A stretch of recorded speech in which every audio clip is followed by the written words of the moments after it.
महाभयानक दुख भरा भवसागर गंभीर, गुरु बिन जग में कौन है खेह लगावे तीर। जीवन नौका सौंप दे जो सतगुरु चरणार, सतगुरु की अनुकंपा से सहजे हो भव पार। सतगुरु की अनुकंपा से सहजे हो भव पार।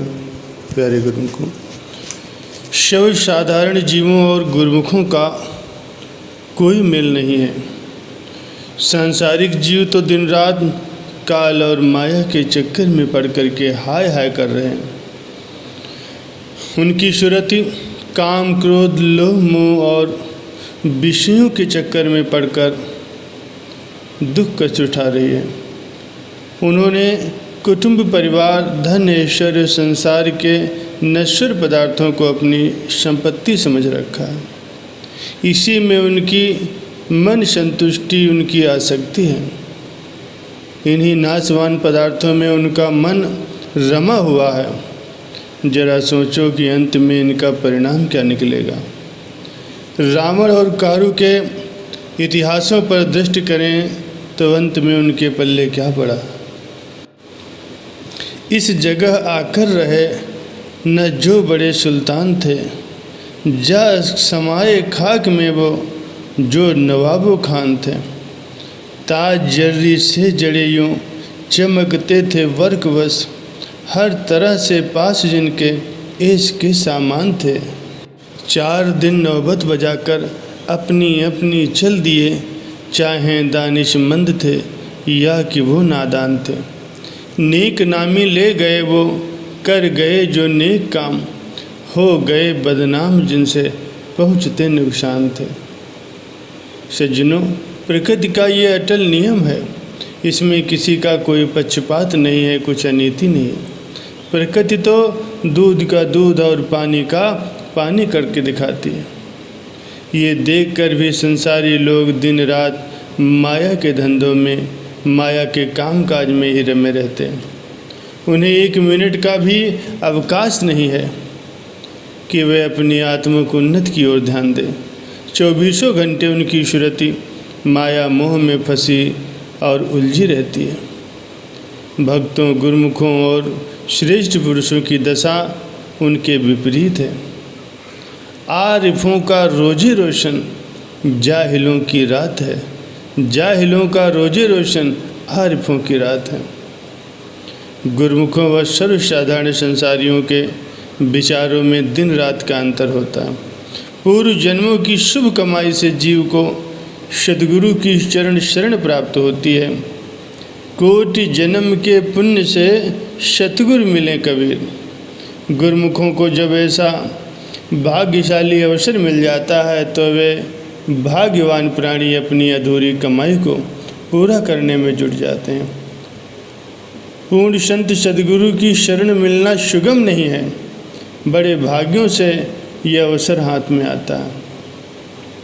जिन गुरुमुखों को ऐसा अमूल्य समय मिल गया है और जो गुरुमुख संत सद्गुरु की आज्ञा और मौज में चलते हैं, उन जीवों को आत्मिक ज्ञान की उपलब्धि होती है और भक्ति की प्राप्ति होती है। मायाधारी सांसारिक लोग गुरु भक्ति के नियमों के परायण नहीं होते।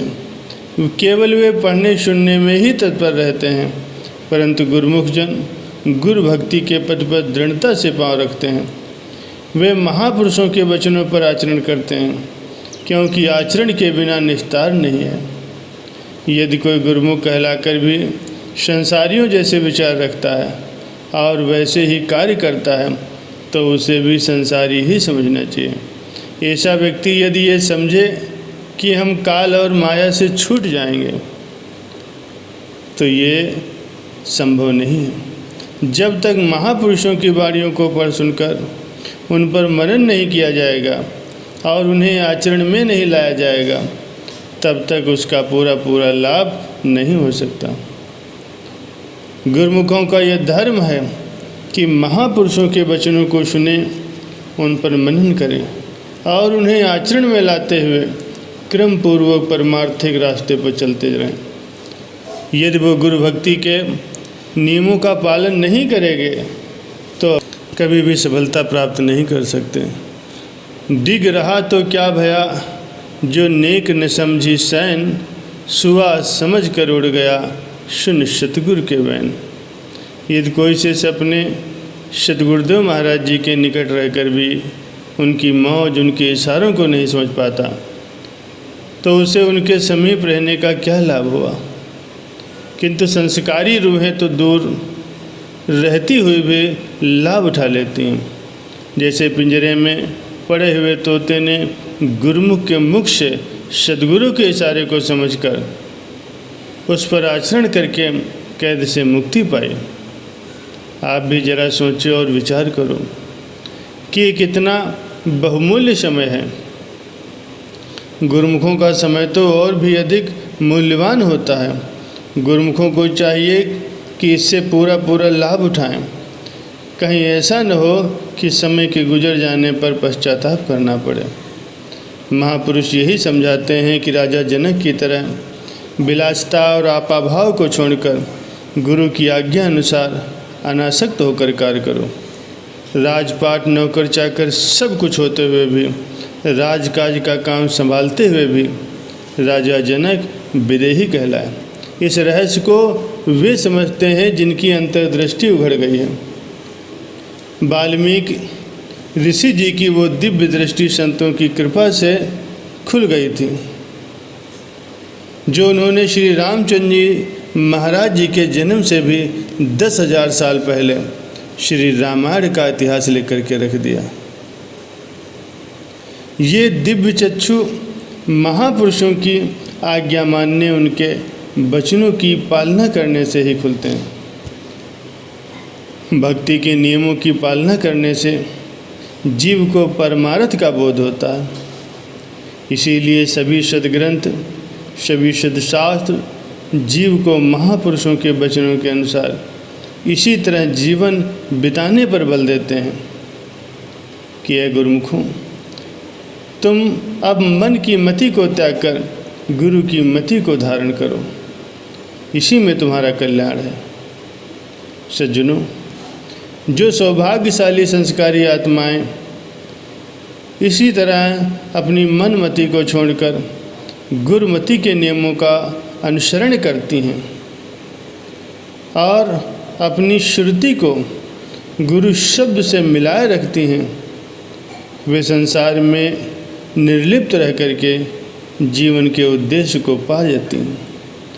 हमारा भी ये कर्तव्य है कि महापुरुषों की आज्ञा अनुसार उनके बनाए गए नियमों की पालना करते हुए अपना ये लोक सुखी बनाएं और परलोक भी सुहेला बना लें।